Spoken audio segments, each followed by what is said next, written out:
Della Pruitt did not flinch when the women on the chapel steps laughed at the seams of her dress, though it was the only good dress she owned, and she had sat up 2 nights letting it out by lamplight so the buttons would close across her back.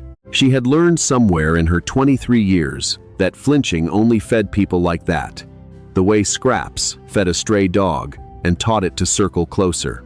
So she kept her chin where it was and her hands folded in front of her, and she let them say what they were going to say, because they were going to say it whether she gave them the satisfaction or not. She had no mother to walk her up the aisle and no father either. The fever that came through Cottonwood Bend 2 winters back had taken both and left her with a laundry tub, a borrowed room, and a tin of coins that ran out faster than the months did. If you find yourself pulling for this young woman, stay with her all the way to the end of her story. And when you do, let the rest of us know in the comments what town you are watching from, because Della came a long way to be looked at honestly, and it would be a fine thing to see how far her story carries. The arrangement had been made by the Ladies' Aid Society of Cottonwood Bend, Montana Territory, in the autumn of 1888, and the ladies were enormously pleased with themselves about it. There was a girl in town with no family and a debt at the boarding house she could not pay, and there was a man out at Crow Creek with a ruined hand and a horse ranch sliding toward the auction block, and no one to keep his house or cook for his hands. One solution, the society decided over tea, would answer both problems, and it had the additional virtue of removing a charity case from the church rolls before the cold set in. Nobody asked Della what she wanted. Nobody asked Silas Teague either. But the ladies did not lose sleep over a man's feelings, since in their experience, men did not appear to have many. Silas Teague was 34 and had broken horses for a living since he was old enough to climb a fence, until a green colt put his right hand through the slats of a corral 3 summers back, and a rope took 2 fingers and the strength of the rest. He could ride still and rope after a fashion, and he could throw a saddle, but he could not hold a pen the way he once had, and that small fact had cost him more than the fingers.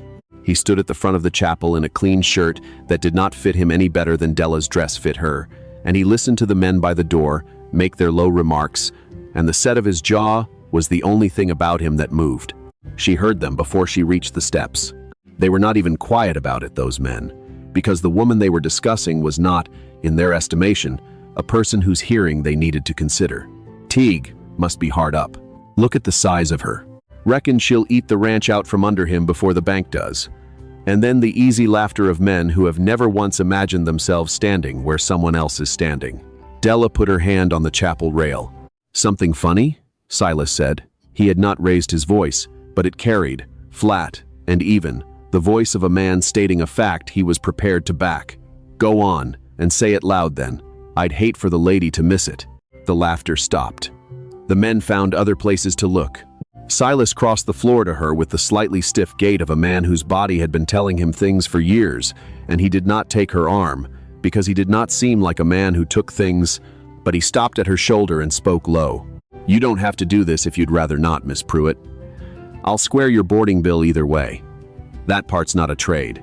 Della looked at him for the first time, really looked, past the ruined hand and the worn shirt, and she found a man waiting to be told no, and braced for it. "I've got nowhere to be but here, Mr. Teague," she said, "and I'd as soon work for my keep as take it as a favor." She nodded toward the front of the chapel. "Let's not keep the Reverend."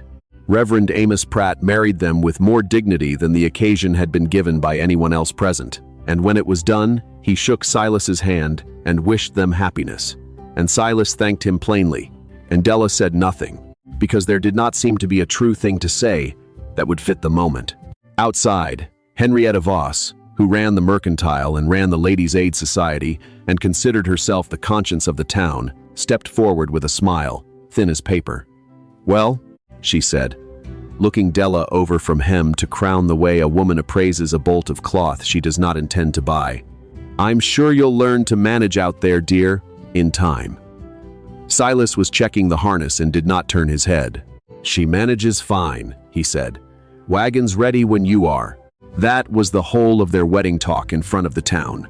Della climbed up onto the bench, and Silas pulled himself up beside her with his good hand, and the wagon went out of Cottonwood Bend, with no one throwing rice and no one calling a blessing after it, only the town watching the way a town watches a thing it intends to gossip about later. It was 3 hours to Crow Creek, and when the ranch came up out of the brown autumn grass, Della understood at once that the Ladies' Aid Society had told her the truth for once. The barn wanted a new roof on its north side. A length of corral fence sagged where a post had rotted. The kitchen garden was a square of frost-killed stalks. 3 hired men sat in the thin shade of the bunkhouse and watched the wagon roll in with the wary faces of men who had not been paid on time in a while. Silas saw her seeing all of it, and his jaw tightened the way it had at the chapel. "It's worse off than it looks from the road," he said, which she thought was a strange and honest thing to admit, and she warmed to him a degree for it. She went into the kitchen before she did anything else, and found it had not been scrubbed in months. The stove choked with old ash, the flour bin half empty, and crawling with weevils she'd have to sift out. She tied on her apron and started in, and she was still at it when Silas came to the door and stopped at the sight of the floor she'd swept and the shelf she'd set right. "You didn't have to start tonight," he said. "Couldn't cook on that stove the way it was," she answered, and that was that.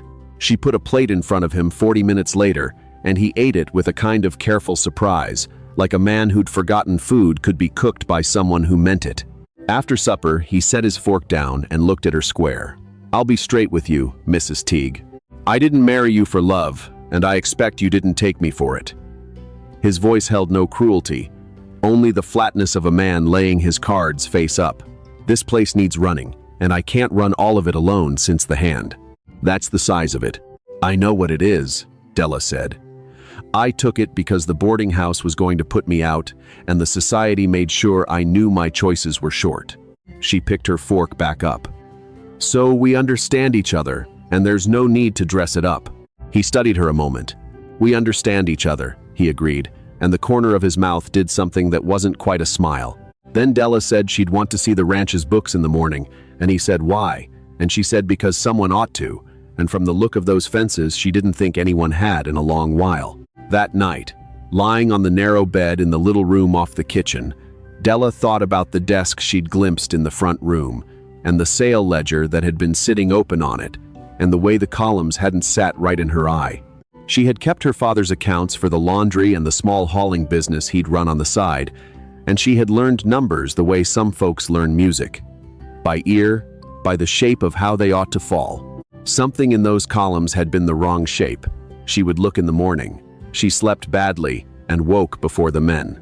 Silas showed her the books after breakfast, and he warned her they weren't in good order, and that a man named August Pell handled most of the selling and most of the writing since the accident, and that he trusted Pell as much as he trusted anybody. Della said nothing to that. She sat down with the ledger and a borrowed pair of her father's old spectacles, and she began at the first page and read slow. The horses told the story first. Crow Creek raised saddle stock and remounts, good plain working horses, and Pell took them to the territorial sales at Helena and Cottonwood Bend and brought back the proceeds, less his commission. Last year, a string of 8 geldings had sold, the ledger said, for $31 a head. Della knew the market for saddle stock the way any laundress in a horse town knew it, because men talked over their washing, and $31 was $4 to $6 under what good geldings had been bringing. She turned back a year and found the same gap. Then, she found the commission line and saw it had crept from 1/10 of the sale to nearly 1/5, with no note of why. Then she counted the head sold against the head the ranch had foaled and raised and bought, 3 years running, and the numbers would not close. 9 horses over 3 seasons had simply gone, with no sale entry, no death noted, no record at all. She sat very still. At the bottom of the page, she found 3 small payments to a name she could not quite read in Pell's looping hand, marked only advance, per agreement. She set down her pen and did not pick it up again for a long while.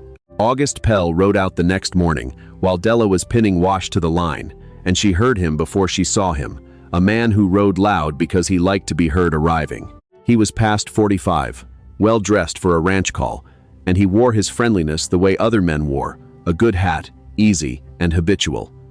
"Why, you must be the new Mrs. Teague," he said, hat in both hands, smiling like an old friend. He told her how glad he was that Silas finally had someone to keep the house, how hard it had been on the man, alone with that hand, how he himself had only ever tried to lift the burden of the selling and the figuring off Silas's shoulders. Just neighborly, he said. That's generous of you, Della said pleasantly, and offered him water in the yard, and did not offer him the house. Something behind his eyes adjusted, small and quick, like a man revising a sum, but the smile never wavered. He stayed for the noon meal and was charming at the table, complimenting the cornbread, drawing the youngest hand, Lonnie, in to talk about his family, telling a story that made even Silas's mouth twitch. He was good at it. Della would give him that. He was very good at making a room feel safe. Silas tells me you've been into the books, Pell said to her at one point. Gentle as anything. Silas's jaw set a little. Della smiled. Only getting myself oriented, she said. I like to know how a house runs. I had one small question, since you keep them. The geldings last fall, they went at 31. A head.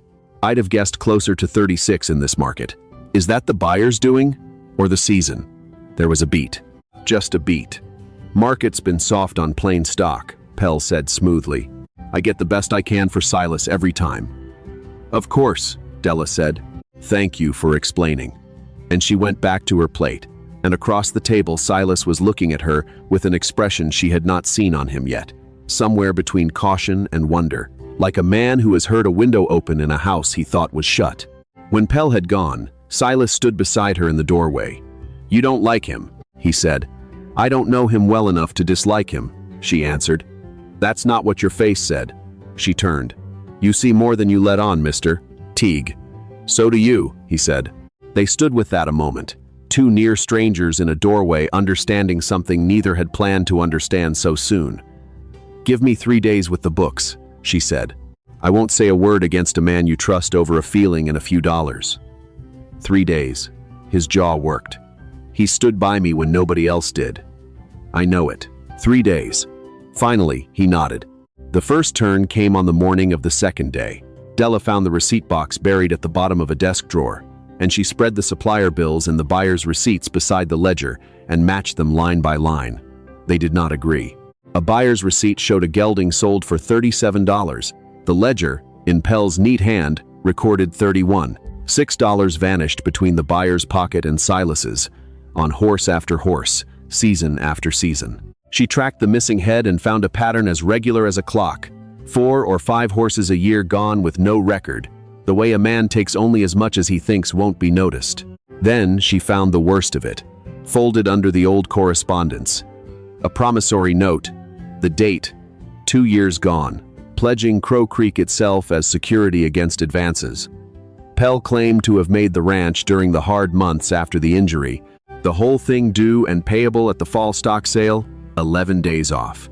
The signature at the bottom was Silas Teague's name, but it was written in a hand that could grip a pen, and Della had watched Silas struggle to sign the marriage register with his ruined fingers, and she knew the difference between what a man can do and what someone has done for him.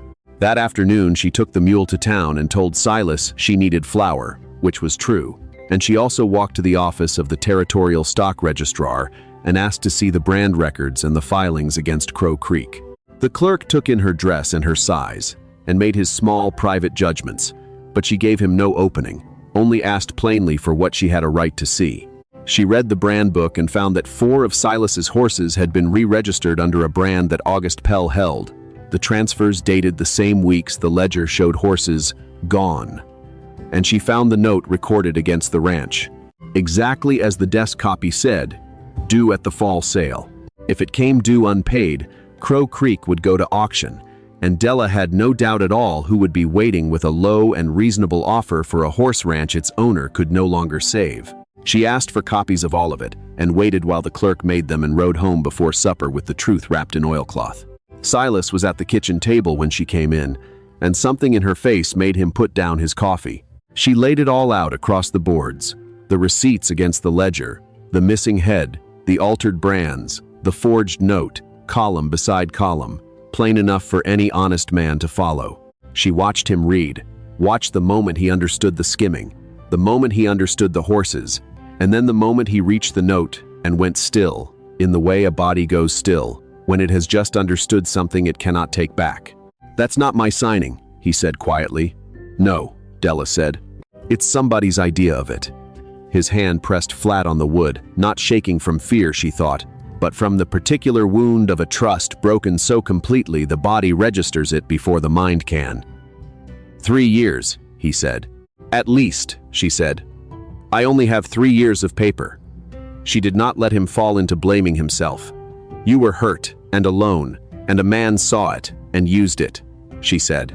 That's on him, not on you. He looked at her a long while. What do we do? And she told him. A full account from the buyers and the bank. The note contested before the sale.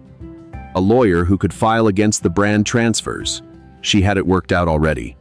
You did all this in 3 days, he said, low. The numbers aren't hard, she answered, once somebody bothers to set them side by side. I won't sit in a house being carried out from under me and pretend I can't see the door coming off its hinges. What's ours stays ours, mister. Teague, not without a fight anyway. Something in his guarded face shifted, not much, but enough to let a little light through. The second turn came before dawn. Della woke to too many hooves moving too fast for a working morning, and she was at the window in time to see 2 riders making off down the road at speed in the gray light. By the time she was dressed and out the back, Lonnie was already running for the barn, his face white under his freckles. The corral fence had been cut clean, he said, not broken, cut, and the horses had been driven off into the breaks before light, the good stud Cinder among them. Go, she told him, and he went. Della stood in the yard a moment and understood that nothing about it was chance. Someone had known the documents were on that table the night before.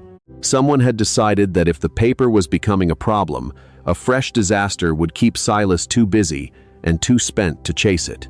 She went back inside and took every page, the receipts, the copies, the forged note, and she wrapped them in the oilcloth and buried the bundle in the flour bin under 6 inches of meal, and then she lit the stove and started breakfast, because the men would come back from the breaks worn to the bone and they would need to eat, and because August Pell was about to learn that cutting a fence was not the same as cutting off what had already begun. The men came in near noon. Silas sat at the table and put both hands flat on the wood and breathed before he spoke. They had brought back 11 head. 3 were lost in the rough country, and Cinder had a gash along his flank that would heal but would keep him out of the fall sale ring, which was, Della understood, precisely the point. The fence was cut, Asa, the older hand said, and he'd found a boot print in the soft ground by the gap. Silas looked at Della. I know who, she said quietly, and I moved the papers before I made the coffee. They're safe. He held her eyes a long moment, then drank and set the cup down and said, He knows we found something. He suspects it, she said, which means we have less time than I thought. The sale was 11 days off. They needed the bank's record and a lawyer, and they needed to send for both today, not tomorrow. They rode to the Cottonwood Bend bank together. Della had half thought Silas would tell her to stay, that this was his business and she'd done her part, and she would not have argued. But he only said, You're coming, and that was the end of it. The banker, a sour man named Whitfield, compiled the 3-year account under the bank's stamp while they waited, and Della read it at the desk while Silas watched her face. The withdrawals told their own tale. 11 of them, over 2 years. Under a management authorization Silas had signed in the bad months when Pell came around with papers and easy explanations, totaling $240 that no honest ranch expense could account for. I gave him leave to pay the bills, Silas said, very controlled, not to fill his pockets. The authorization, Della saw, was worded broad enough that a clever lawyer could fight over it, but broad was not the same as clean. She asked whether it could be revoked. It could, and Silas revoked it on the spot, his ruined hand laboring over his own true signature while the banker watched. On the bank steps after, Silas stood with the stamped pages in his good hand and said, He sat at my table, ate her cooking. Told me last spring I ought to think about selling, said the place was too far gone. He stopped. He was the one putting it there. Yes, Della said. They sent Lonnie to Helena that same afternoon with a letter, and the answer came back the name of an attorney, Marcus Webb, who would take a ranch matter for a retainer of $15. They did not comfortably have $15. Della laid her last 10 on the kitchen table without a word, the coins she'd kept back against true emergency, and Silas looked at them and at her. That's yours, he said. "It's the ranches," she answered, "and we need that lawyer." And he matched it with 5 from a strongbox under his bed. Marcus Webb came out on a Friday, younger than Della expected, sharp-eyed behind his spectacles, a city man who'd come west because the cases out here were stranger and better. He spent 2 hours with the papers, and Della answered most of his questions because she had the figures by heart and could walk the logic straight through. The skimming and the unauthorized withdrawals were plain, he said. The bank's own stamp proved the gap. The horses were harder without a sale record, but if Pell's personal accounts showed deposits matching the market value of the missing head, a subpoena would do the rest. The forged note and the altered brands, those were the urgent thing, because if the note came due at the sale, unpaid and uncontested, Crow Creek would be on the block. He could contest it on the ground that the signature was not genuine and the brand transfers were never authorized, but it had to be filed before the sale. "Mrs. Teague," Webb said, looking at her neat stacks, "you put this together in how long?" "A bit over a week," she said. "With what help?" "The ledger, the receipt box, the registrar's office, and the bank." He almost smiled. "This is better ordered than cases I get from men with months and a clerk." "The numbers aren't hard," she said again. "Folks just won't look." The third turn came that same evening, after Webb had gone. Lonnie tore in from the road, hat in hand. August Pell had been at the marshal's office in town all afternoon. He'd told Marshal Reuben Glass that Silas Teague had been spreading slander against an honest broker, that the new wife had sent a rider to Helena to dig up trouble, that they meant to ruin his name out of spite over a few dollars. He'd had papers with him, Lonnie said, and Glass and Pell drank together at the Antler most Saturdays. "He got ahead of us," Della said. "Pell meant to make them the troublemakers before they could make him the thief, to send the marshal out to shake the ranch and buy himself the days he needed. Then, we don't wait," she said. They would send everything to Webb that night, file the contest tomorrow, and pay him to work fast. Lonnie would ride at first light. Webb had said he needed a day to prepare. He would prepare that night then. The kitchen, filled with the sounds of purpose, boots, and gear, and a lamp turned up. And Della kept her hands at the stove and did not let the men see the fear running cold underneath, because fear was no use to anyone with this much left to do. Glass came the next morning with another rider she didn't know. Silas told her to stay inside and went out to meet them, and she stood at the stove with both hands around a coffee cup and listened to the low voices in the yard. Then Silas's voice came up, clear, that the authorization had been revoked 3 days back, and the marshal was welcome to ask the bank, and that he'd suggest Glass speak with Marcus Webb in Helena before he took anything Pell said at face value, since Webb had filed a contest with the registrar yesterday afternoon, and there were 1 or 2 things in it the marshal might find worth his time. A pause. The horses left. Silas came in and looked at the flour bin and back at her. "You moved them again, before you reached the door," she said, and Silas Teague, who had not smiled all the way in the 2 weeks she'd known him, came close to it. The hearing was set before Judge Tobias Linden in the Cottonwood Bend courthouse on a Thursday, the same day the fall stock sale would have closed the note. Webb had warned them that Pell would bring a lawyer down from Helena, a man named Corbin Fry, with more courtroom hours than Webb had, and that Fry would not fight the figures, because the figures could not be fought. He would fight Della. "He'll make the case about you," Webb told her plainly. "Your size, the arranged marriage, the schooling you never had. He'll try to make the judge doubt that a girl like you could read a ledger straight." "Let him," Silas said, his voice low and hot.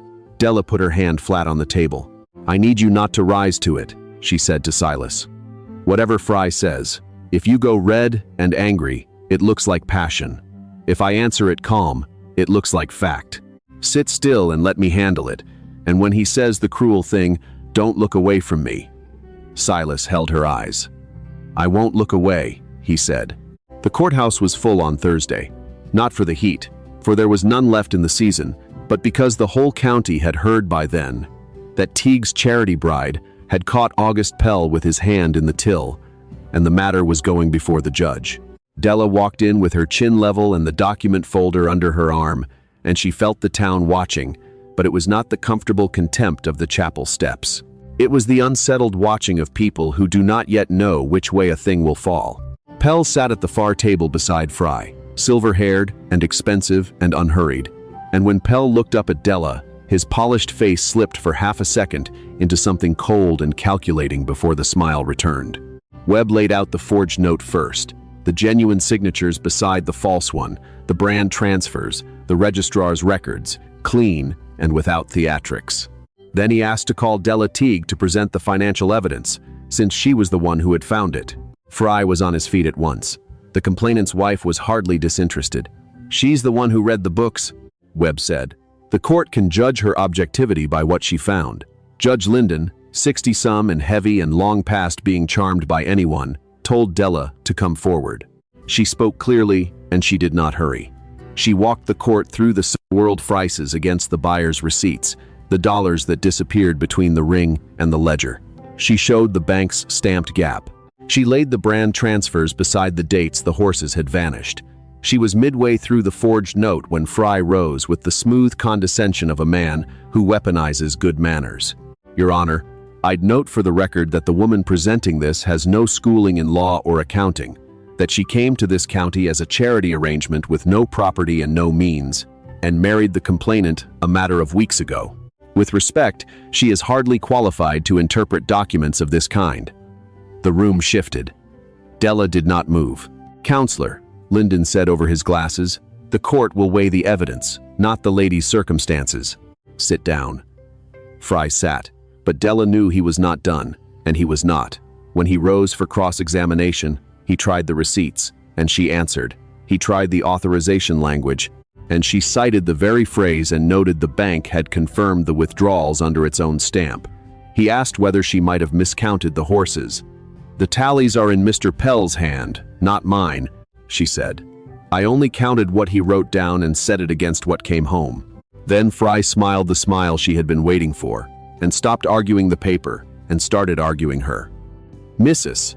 Teague, you arrived here with nothing, and within a fortnight you produced what you call evidence of a years-long crime. Is it not possible that a woman in your position, anxious to prove her worth in a marriage she did not choose, might be eager to find wrongdoing where there is only misfortune?" The room went quiet. Della looked at him. "Mr. Fry," she said, "I didn't add those columns to earn my keep. I added them because every soul who should have done it years ago was too busy looking at the size of me to look at the figures. That's not eagerness. That's only arithmetic that nobody else would stoop to." A sound moved through the courtroom, not laughter, something that landed harder. Fry pressed on about her lack of schooling, and she said she had kept her father's accounts for 2 years and had learned more in the 8 months she'd spent untangling his debts after the fever than any clerk learns in a schoolhouse, because she had learned it with the wolf at the door. "I know what stealing looks like on a page," she said, "because I've had to read it before, and what's written in Mr. Pell's hand looks exactly like it." The first surprise came when Webb called the bank clerk, a nervous young man who admitted under questioning that 2 years back, a teller had flagged one of Pell's withdrawals as matching no expense she could find, and that the concern had been quietly cleared after Pell came to the bank and reminded the manager how many ranch clients he'd steered their way. The second surprise came from a direction no one expected. Webb called a widow named Marin Dahl, who ran a small horse operation north of the creek, and spoke with the soft edges of the old country. She had sold a string through August Pell 3 years past, she said, and had never been able to make his accounting match what the buyers told her in the saloon they'd paid. She had not gone to law over it. She was a foreign widow, and she had judged no one would listen. "I should have spoke," she said, looking at her hands.